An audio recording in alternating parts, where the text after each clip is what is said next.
Juan Hernandez with the low blow in Southwest Fight News, here with the WBA 154-pound champion of the world, Austin Trout. Soon to be undisputed. Guarantee? Man, there's no guarantees in life, but I'm pretty sure. Your last weekend of training camp, how was this different from the Cotto? Just because, I mean, you have a lot more people around you, meaning family and both friends here at the final sparring session. I'd say the only difference about this camp is the intensity. We kept the same formula, though. The game plan is pretty much the same with Cotto, except this kid's younger, faster, and stronger. So we had to be faster and stronger ourselves, but we kept the same blueprint. When it comes to this training camp, you had, about 6 weeks to prepare for this and about 10 for Cotto? Well, officially, but we had wind that we were fighting for the May 4th fight. So we started camp, I'd say, 2 weeks, about a week before we went to San Antonio for the press conference, which was exactly 7 weeks out. So we had about an 8-week camp in total. It's taking place in San Antonio. It's your birth state, but you'll be at a disadvantage because of the pro-Mexican crowd that will be there for Canelo. Yeah, like they said with the pro-Puerto Rican crowd in New York. The crowd doesn't bother me, and actually this time I think we're going to have a little bit more love than we did in New York. So in a sense, we were making progress. 20 years ago, there was a huge fight there. A slick African-American boxer fought a hard-nosed... How politically correct of you. I apologize. Fought a hard-nosed Mexican boxer by the name of Julio Cesar Chavez. The African-American is Pernell Whitaker. Very slick fighter. Not necessarily your exact replica, but I mean... He was my favorite fighter, and we actually watched film on that fight just to kind of, the best way for history to not repeat itself is to know your history. And, he, in my opinion, won that fight, and a lot of people's opinion won that fight, and caught a draw. I feel there's things that he could have done to make it a little wider margin of a fight.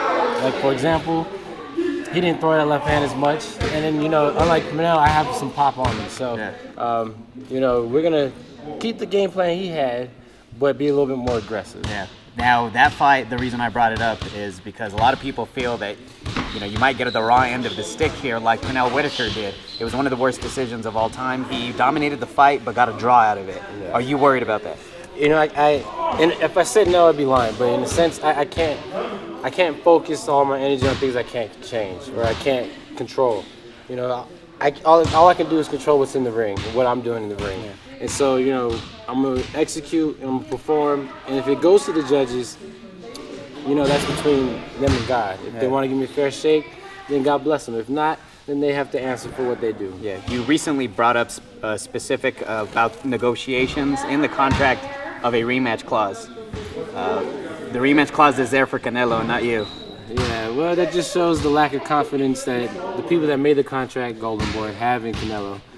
I mean, why wouldn't you make it both-sided if Oscar says, if it's a great fight, let's do it again?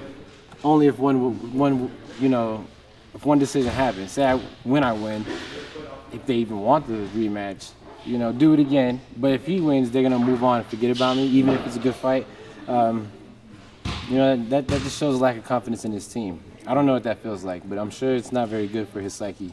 This fight will be fought in what will probably be around 40,000 people. That's more than 3 times of the largest crowd you ever fought in front of. Is that something that goes through your mind also? No, that's gonna be awesome. I'm excited for it. That's 40,000 people that get to witness, what I'm gonna do live, and that's just more motivation to sway the crowd. It's a bigger crowd to be able to sway. Mm-hmm. And also, how do you see the matchup with Canelo? You've been very respectful of his talent. Other people say he's unchallenged, but you don't take away from his talent. No, he's done what he's supposed to do with the people they put in front of him, and so you gotta give him credit. That's not really his fault necessarily who they put in front of him, and he's actually the one who made his put his foot down to get me in the ring instead of an Angulo or a lesser opponent. So I give him all the credit. He's taken on the Austin Trout challenge, which is something that a lot of fighters won't want to do or don't want to do. And again, he's done what he's supposed to do with everybody put in front of him.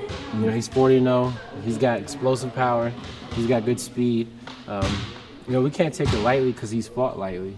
or fought lighter people. We just keep that in mind that he's never fought anybody as big as me. And, you know, we'd like to see who's the bigger man come April 20th.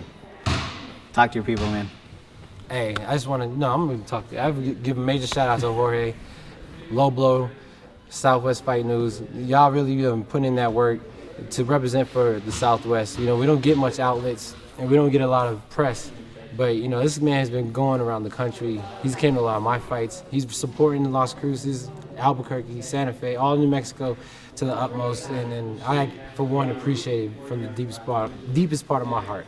And I appreciate that, and we appreciate you allowing us and opening these doors for us, man. Anytime, I remember, man. Anytime. I first met you, and it was your second fight of your career at the Sleta Casino, man, and it's great to see you grow.